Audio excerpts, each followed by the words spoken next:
Isang magandang hapon po or magagabi na rin sa bawat isa. Latest weather update tayo, December 15, 2023, araw ng Biyernes.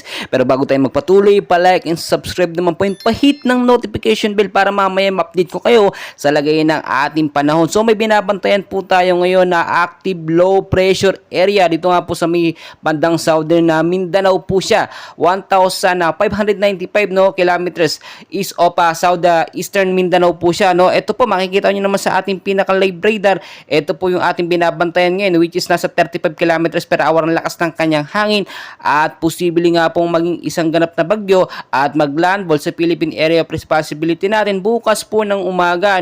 So babantayan po nating mabuti yan dahil posible nga pong maging bantayan sa lagay po ng ating panahon, especially kapag pumasok na po ito dito sa ating Philippine Area of Responsibility. And noted lang mga guys, mag-ingat din po tayo sa banta ng lindol na hindi po natin minsan inaasahan kung kailan mangyayari. So mas magandang maging alerto tayo, bagyo at lindol. Yan po ang mga trahedyang nakakatakot pong maulit. So tuloy-tuloy po tayo, hypnosis po natin, galing na rin sa Pag-asa. Northeast monsoon po ang siyang nakakaapekto sa ilang bahagi po ng Northern at Central Luzon. Easterlize naman po sa ilang bahagi ng ating bansa. Sa area po ng Ilocos Region, Cordillera Administrative Region, Cagayan Valley at Central Luzon, ang lagay po ng panahon dyan, maulap po na panahon ngayong hapon na may mga isolated light rains po o rainfall shower na posible po nating maranasan ngayong hapon at posibleng lumakas po yan pagdating naman po ng gabi. Dala po yan ng Northeast monsoon. So yung impact po niyan dapat natin bantayan,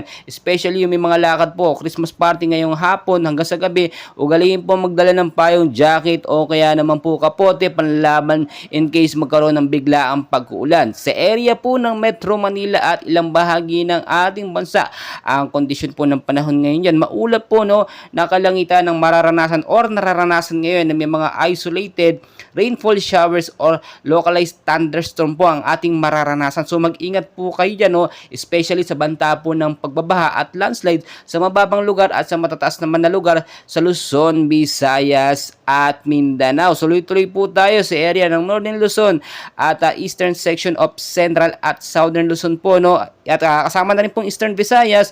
Ang moderate po yung pag-uulan dyan na posibleng maranasan ngayong hapon hanggang sa gabi. Posibleng lumakas yan paglipas din ng ilang mga oras. So bantayan po natin, dala po yan ng binabantayan natin mga localized thunderstorm, northeast monsoon at easterlight na nakakaapekto sa ilang bahagi ng ating bansa. So as of now, wala naman pong sama ng panahon sa loob ng Philippine Area of Responsibility. Pero tulad po na aking sinasabi, itong active LPA, kapag ito po naging isang bagyo na, tatawagin po itong bagyong kabayan sa ating Philippine Area of Responsibility. So wala pa naman, pero ngayon ang tamang panahon para tayo ay maghanda na, hindi porkit walang bagyo wala tayong gagawin. Ngayon, linisin na natin yung mga estero, mga kanal na siyang po nagiging main cause ng pagbabaha. At mag-ingat din kayo doon sa matataas na lugar, especially dyan sa may bandang Silangang Mindanao. Kapag alam nyo po mga localized thunderstorm o rainfall shower, umiwas tayo sa matataas na lugar para na rin po sa banta ng landslide. Tulad po na sinasabi, never and ever po natin mape-predict ang galaw po ng bagyo ng panahon, pabago-bago po yan. So mas magandang nakahanda tayo anumang oras, ang sakuna hindi natin mape-predict. So kapag may mga lindol, bagyo, alam po natin o alamin natin yung mga safety protocol na itinuturo sa ating LGU para makaiwas po tayo sa sakuna. And well guys, patuloy ko kayong update, ako yung nakikiusap, huwag niyong kalimutan mag-like and subscribe kung di ka pa nakasubscribe, and pahit ng notification bell for more weather updates. Maraming salamat po sa inyong lahat.